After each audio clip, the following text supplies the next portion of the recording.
Welcome, everyone. Welcome to today's Lunch and Learn. Very happy to be joined today by Des. Des is going to talk about how to prioritize with the brain in mind. So we're going to talk about neuroscience and how that can help to prioritize in the right way. So I hand it over to you, Des. Thanks for joining us today. Thanks very much, General. Delighted to be here. And thanks for everybody for joining and giving up your precious time to be here with us today. So prioritizing with the brain in mind. So just before we get into it, briefly, I'm involved in coaching, executive coaching, team coaching, and we create solutions for learning and development departments globally, in fact, through the peakperformanceseries.com. So that's where I'm at if you want to get in contact with me. And that's my background. You can just scan this, folks. There's just a little journal, a document that you can use to accompany this webinar, or you can keep it for after if you want to do your own reflection. So you can scan it and you can interact with that if you want. So I'll just give you a moment to do that if you want to.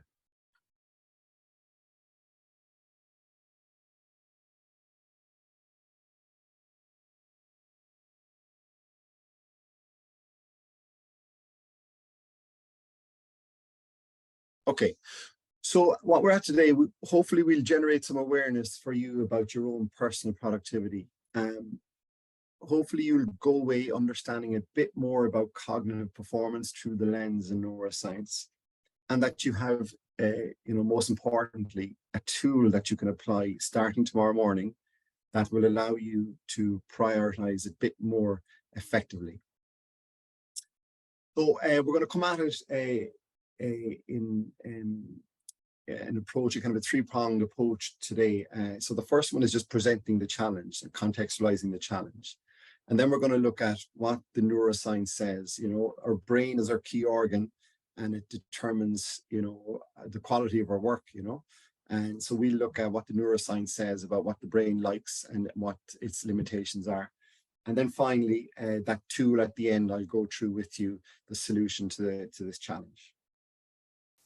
So let's start with the challenge. I'd love to see in the chat box, what's your greatest challenge right now in relation to prioritization and productivity? Just take a moment and type into the chat box. I'd love to see it. And I'd encourage you to engage with that today for the next 30 minutes or so. Interruptions. Okay, thanks, Sian. It's a really common one. We're doing a session yesterday with a group of executives. Interruptions is massive. Time pressure, volume. Yeah. Sure, too many things at the same time, hence prioritization. Taking time out for rest, Brian. Yeah, for sure. Downtime is massive. It's so important. And knowing what to work on based on deadlines rather than what I most like to work on. Yeah, completely, Zach. That's a really common one as well. So, the same problems keep popping up for people time and time again. So it's interesting to see you guys there share your challenges. So the challenge really is distractions, okay? That's a nice one there from Miss Foslian. There's great Wi-Fi in the meditation room. We live in a world full of distractions now, and it's an attention economy. And that's consistently drawing our attention, and it's very challenging to work in those conditions. We don't always do the right things for various reasons. One, we're not prioritizing. We're not spending time prioritizing. Two, we shy away from the difficult tasks, the most important tasks, and we'll go through why that is in a second. And we end up doing the wrong thing, and that leads to slow progress and overwhelm, which is a huge problem now. So there's not enough hours in the day, and we always have more work to do. It's as simple as that. And all we can do is line up our day, prioritize the best we can, go at it, check in regularly against how we're doing, and then go again the next day. So here's our challenge, okay? And a lot of you can identify with this distraction and not working on the most important things. So the neuroscience, okay? What does the brain like and not like? What does this research tell us? about this, and then what are the implications for us and how we go about our day's work. So this is a part of the personal productivity workshop we do, and part one would be energy optimization. So where do we get our cognitive energy?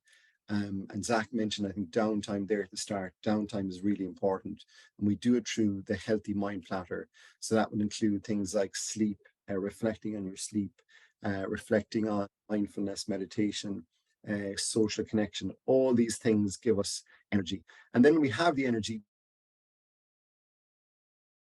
Where do we spend it? How do we utilize it? So we pull out of the filling station. Where do we go? And that's what we're focusing on today, how we can utilize our energy that bit better.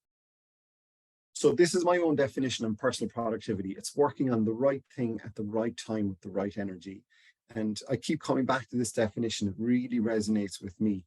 And it's quite loaded. So the right thing means you prioritize effectively. The right time means that you're aware of and you consistently work on things when you're at your best during the day, cognitively speaking. And the right energy then means that you're in balance, so to speak, with regard to sleep, downtime, good nutrition, and so on. So, you know, I don't know how to measure personal productivity, and if people here do, I'd love to hear. For me, it's a feeling at the end of the day of, have I worked on the right thing at the right time with the right energy today? So that's a really low definition.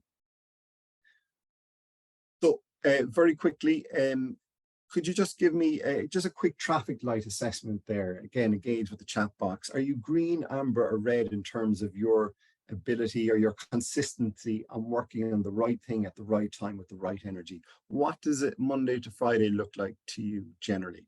Just give us a G, A, or R.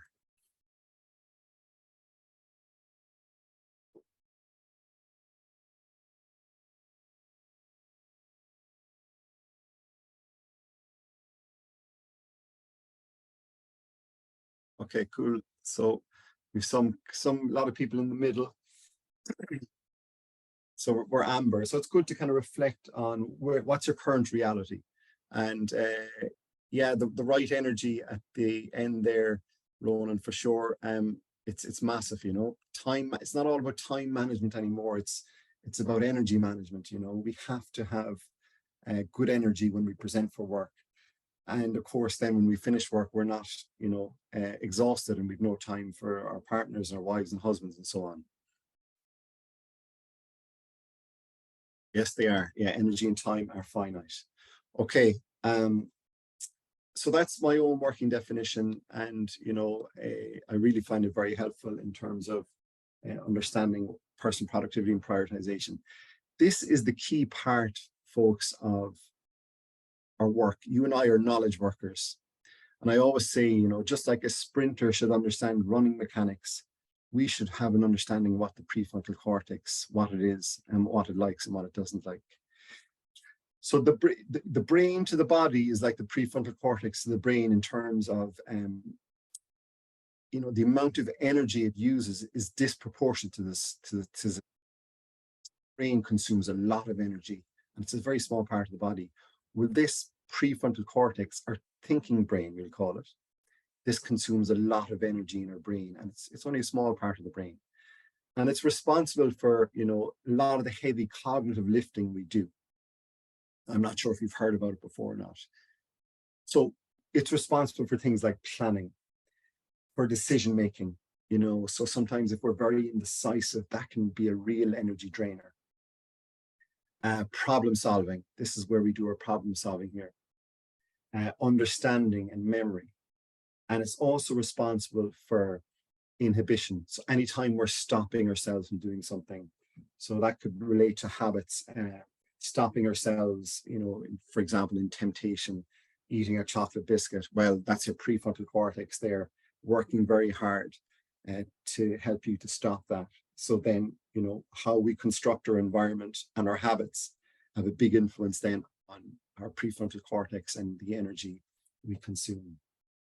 So really important for all these critical roles that we do day in, day out in our work. Now, the kicker is it has some limitations that we should be aware of.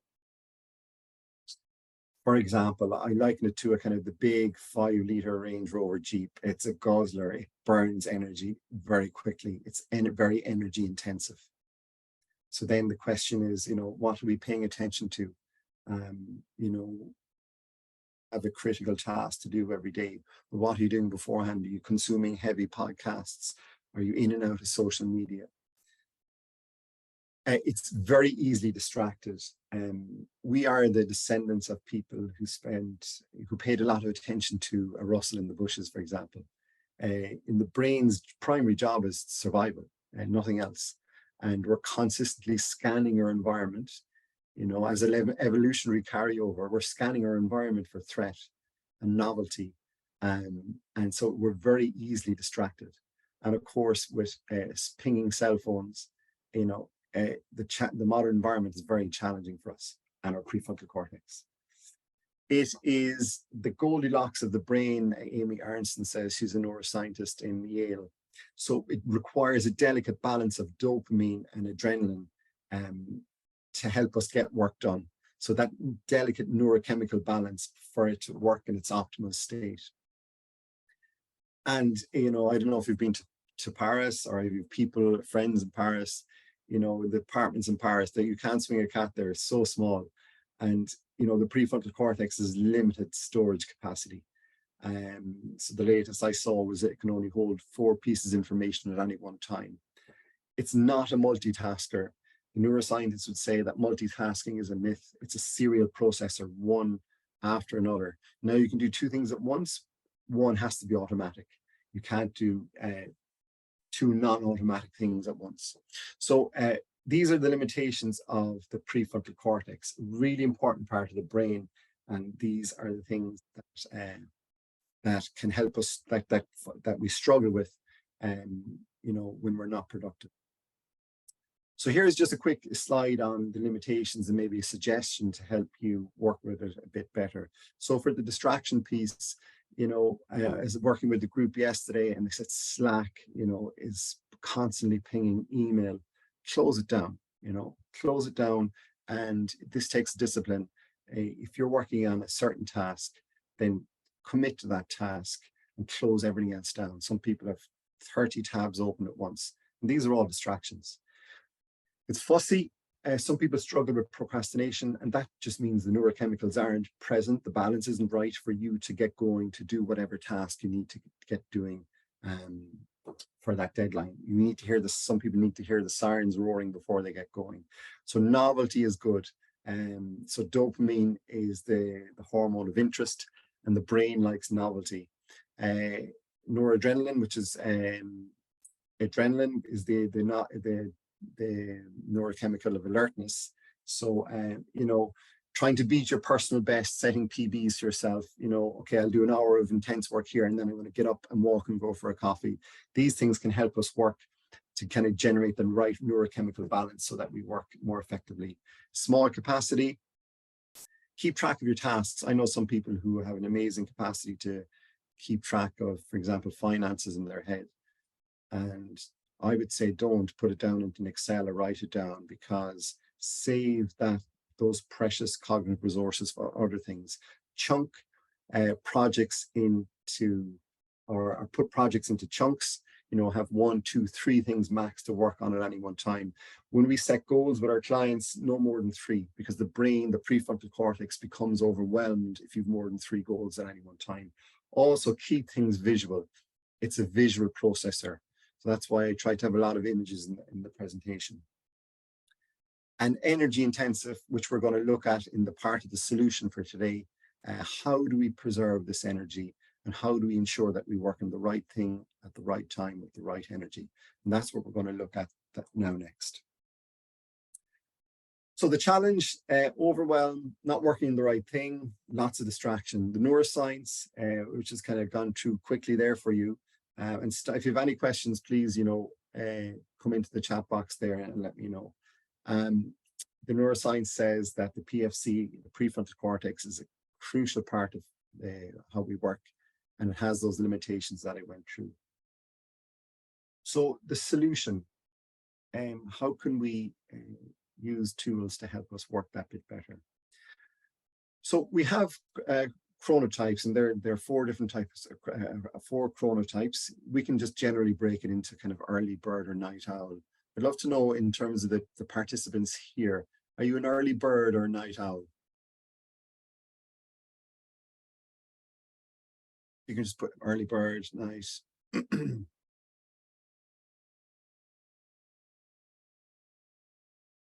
Okay, we've lots of night owls. Bit of both. Okay, so this is genetically predetermined. You can't change it. In terms of what percentage of the population, early bird and night owl, I think it's around 50-50. There isn't a massive sway one direction or the other. And we have a lot of permanently exhausted pigeons as well at the moment, possibly. So just being aware of, when you do your best work and when your energy is at its best is very, very important. Having that awareness. And once you have that, then, I suppose, what's your peak performance window, we like to call it. We have a finite amount of space for energy every day. So when is that for you? Is it the morning? Is it the midday? Is it afternoon or nighttime? And then critically, what are you doing during that period? For me, between 6 and maybe 10 or 11, that's when I do all my high quality work. And for example, this presentation, I would do a better job in the morning for sure, because that's when I work best. So when is it for you? And what's happening then during that time? Sometimes we've no control over it. We've meetings, external meetings, and so on. But a lot of the time we do have control. And then the question is, what are we doing during that time? Your peak performance window. So it's a nice way to kind of just to kind of contextualize it every day. We have this window where we can do high quality work. And what are we doing there? So this tool, the solution, is called the 3 degrees of difficulty. And I want to give credit to the Neuroleadership Institute for this. They're an amazing institution, and they do a lot of their work through neuroscience as well. And this is a tool I learned from them a number of years ago. So all tasks that we do have a degree of difficulty. For example, if I were to ask you this, what did you have for breakfast this morning? You would rattle off that pretty quickly. Now, if I asked you, what you wore to work last Thursday, it's a bit more complex. Okay, now tell me, what you wore, 2 months ago. So the idea is that with each question, the degree of difficulty or resources required to answer it becomes more complex. And our tasks are like that. We have easy, moderate, and difficult tasks. And this tool breaks them into 3 different categories. So a level 1 task, for example, would be deleting an email. And the email is great, it's, you open your email in the morning and boom, you answer one, you delete one. It requires very little cognitive resources to do. We see it a lot. We're working in the present, and there's a lot of certainty there for our brains and our prefrontal cortex. We, as human beings, we're designed to conserve energy. And therefore we're attracted to the level 1 tasks. And someone alluded to that at the start of the presentation. Why? Because it gives us an instant hit of dopamine that we're doing something, we're productive. And we tend to shy away from the kind of the heavier cognitive lifting. A level 2 task then would be, for example, we were coaching a group of executives last week, and then we put a kind of a coaching report together on capturing the key moments of the session. That's more complex than level 1. We don't do it quite often. We're working in the past, and there's a bit more ambiguity there, which is complex for the brain. The brain likes certainty. And then a level 3 task is something that currently doesn't exist: creative work, prioritizing. We're looking ahead, looking to the future, and there's lots of uncertainty there. So prioritizing in and of itself is a level 3 task. It's very complex and it's difficult to do, and we burn a lot of resources doing it. So maybe that's one of the reasons why we don't often sit down and prioritize in the evening or the morning. So there are 3 degrees of difficulty. It's a simple tool. I use it myself. You don't use it every day because we live in a dynamic environment and things come up and so on. And a lot of people I've worked with use it as well, and they report that it's fantastic and it helps them really schedule their day so they are more effective. So they are working on the right thing at the right time with the right energy. So, and an extension of that then is batching. I'm not sure if you've heard batching before. I heard about batching. So, you don't wash one sock at a time, okay? Unless, maybe I did when I was a teenager until my mother gave out to me. But, you wait for a critical mass to accumulate and then you do it all at once. So that's the same with our tasks. Ideally, we batch our tasks. We wait for email to come together and to mount up, and then we process it.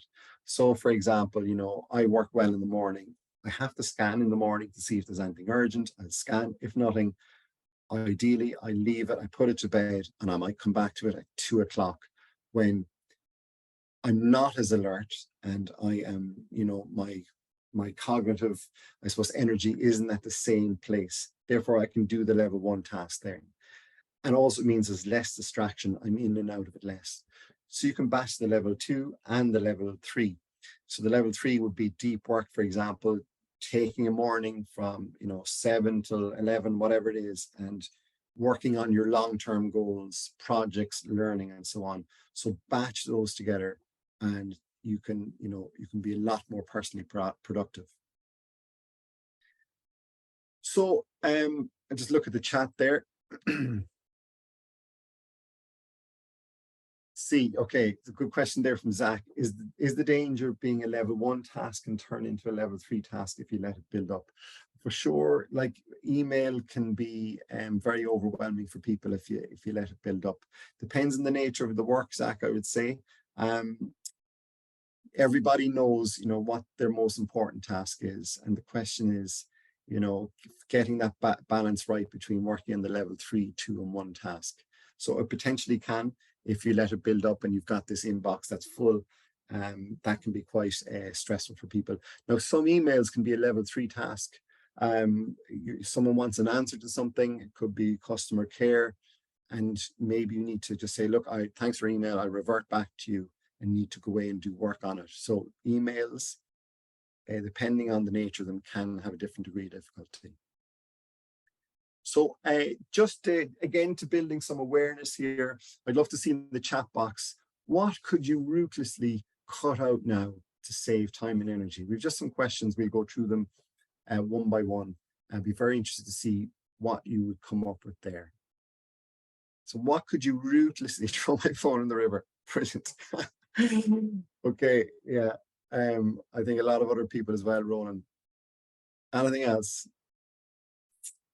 Just on your phone there, so the neuroscience research would suggest that for your phone not to have any impact on your attention, not only does it have to be turned off, it has to be in a different room as well. So it's really, really impactful. So not only does your phone have to be turned off, you have to put it in a different room. That's what the research is telling us. So I'll just read some of the comments. Yeah, I feel like everything is critical. Exactly. People want to get everything done. They don't like things hanging over them, but you have to prioritize. You have to make that decision. Maybe there's a mindset around it, and just being able to say no a bit more. Yeah, great question, Brian. Working environment, how do you block out this time? I had a client recently, and what she did was she booked a meeting room, for her alone time, and in she went. Also, I think communicating to your colleagues about it. Super question. Yeah, limit the amount of open tabs. They're a big distraction. Yeah. Okay. Generally, do you schedule the most attention-rich tasks for when you are at your best? Are you doing that already? Just a yes or no would be great.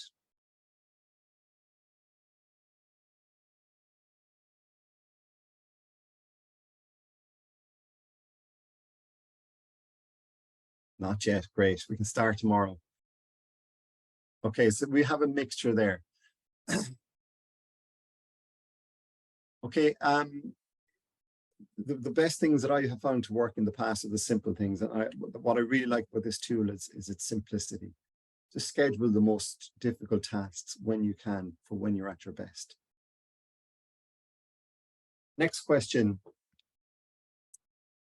Can you adjust anything on your schedule with respect to the 3 degrees of difficulty? What's coming up for you now in terms of changing that around?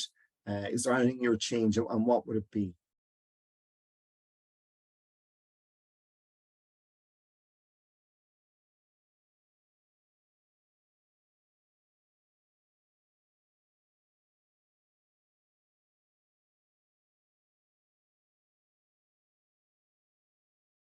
Limit emails to 2 or 3 times a day. I think that's a good number, Gary. Yeah, for sure. And just having those slots in the day when you're processing email. Yeah, setting the boundaries, communicate when you need things and when you're available. Fantastic. Yeah, stop, Alan. Super. You know, it's just so attractive to get into the level 1 tasks. And it's kind of, thing is kind of insidious. It's like nutrition. It kind of builds up with you, you know. You don't see the immediate impact of getting this wrong, but you do at the end of the day or at the end of the week, and your energy is generally down. Color coding the 3 levels of difficulty so all tasks don't blend in together on my calendar. Really nice suggestion there. Ask clear questions, things to respond to in your email communications. Give a clear breadcrumb trail to what they need to reply to. Great, super suggestions and great engagement with the chat there, folks. Brilliant. And what could you start to batch now? What comes up for you in terms of looking at your schedule? What can you start to batch that bit more often that will stop you, switching tasks? Because we know task switching is really cognitively costly. You have to put the brake on and stop attending to what you're attending to, switch your attention to the new task, put the brakes on again and switch back. And that burns a lot of precious resources because the prefrontal cortex, as we said, this is responsible for inhibition. So what could you batch? Social media posts to be scheduled. Brilliant. I was talking to a guy a couple of weeks ago, Mark Pollock, he won't mind me sharing this. And Mark has all his social media. Follow him on LinkedIn. He's an amazing guy. And I do a bit of work with Mark. He's all his LinkedIn posts scheduled for the year. It's a kind of he does quotes on Mondays and Fridays, all done. And that's going to save him a lot of time. Emails and social media.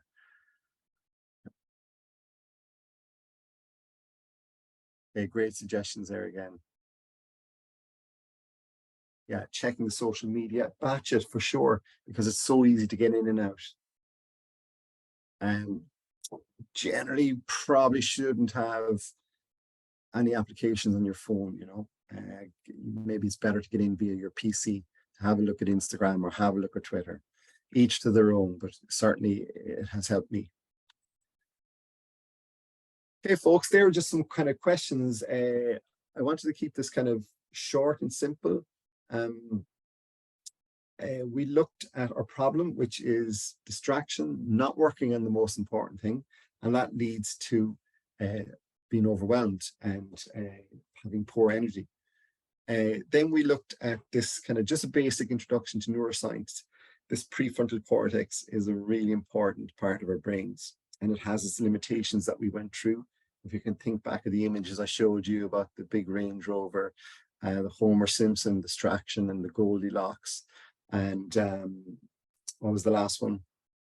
I forget what the last, oh yes, the inhibition and braking in the mobile phone.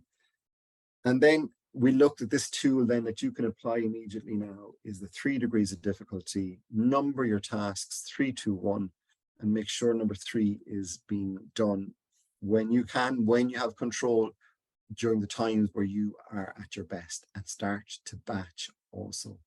This takes discipline. You probably need accountability buddy. Maybe you can identify someone as a colleague there where you can do some accountability around prioritization. You're going to check in every Friday with a certain colleague, and you're going to, report on how your prioritization is going. Are you using the 3 degrees of difficulty? Are you batching, and so on? Use the people around you, and it's free. So folks, the take home from this, right, is just think of this conscious thinking. It's a precious resource to conserve. We really need to be particular about what we pay attention to. Prioritizing, spelled in the American version there. It's an energy intensive activity. Spend some time prioritizing, be it at the end of the evening or first thing in the morning. And then, of course, schedule the most attention-rich tasks for when you have a fresh and alert mind. Thanks so much for your attention. I hope you found this beneficial and interesting. There's if you want to just scan and connect with me on LinkedIn, that'd be fantastic. I often share tips and tools on how we can work a bit better using neuroscience. Thank you so much, Des. That was amazing. Thank you so much. I'm gonna also share a link in the chat. It's an NPS form just to collect some feedback on the session, just so the other sessions that we're gonna have are gonna be better and better each time. If there's any other questions anyone would like to ask, feel free to do that. That's the moment to do it. If not, then we can wrap up. So I'll just wait a few seconds and see if there's more questions. Yeah, we've had some good engagement through the session. So let's see if there are any more questions, but I may have answered them all. All good, everyone? Has Ronan a question there? Ronan, yeah. Maybe show the person.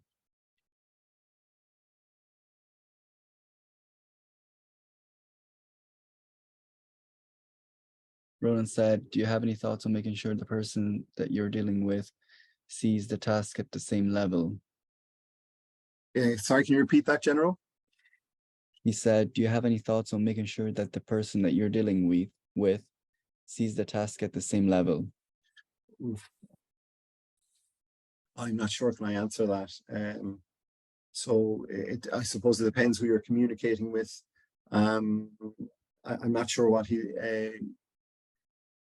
like, and he said like level 1 to you might be level 3 to them.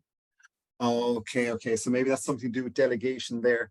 I'm not sure. That's a kind of, can I answer that question now without more context, really, Ronan?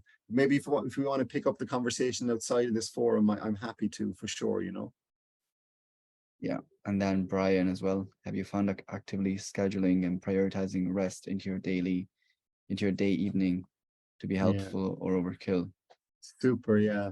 It's great one, Brian. Yeah, we need to be breathing through our nose. We need to be eating low carbohydrates. We need to be meditating. All you can do really is prioritize what is the most important for you, and then work it in. So I think you mentioned downtime at the start. For me, I schedule a walk into my day. Walking, I think, is the best peak performance pill there is. And when I schedule walking into my day, it's a kind of a form of downtime. And I find it amazing. It just breaks up my day, and I'm a different person after I walk. So personally, not overkill. But yes, if we are trying to do so many different things and everybody's shouting about doing the right thing, it can become overkill. Super. Yeah. Okay, we'll talk to Ronan on LinkedIn. Zach and productivity software. I think people, I don't use any myself, Zach, but I think people find Trello quite useful. And the Pomodoro technique is free, very good as well. And that ensures that we work, in 25-minute kind of intervals with a 10 or 5-minute break. Pomodoro I use quite regularly myself, and I find it great, especially for those tasks that we kind of don't like to do, that we tend to kind of procrastinate on.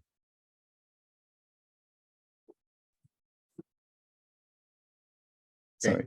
Okay, that's all. That's all then. We can wrap it up. Thank you so much for joining us, Des, and thanks to everyone else that joined today. This was an amazing session, very insightful. And I'll see you next time for our next Lunch and Learn. Super. Thanks very much, General. Bye, everybody. Bye-bye.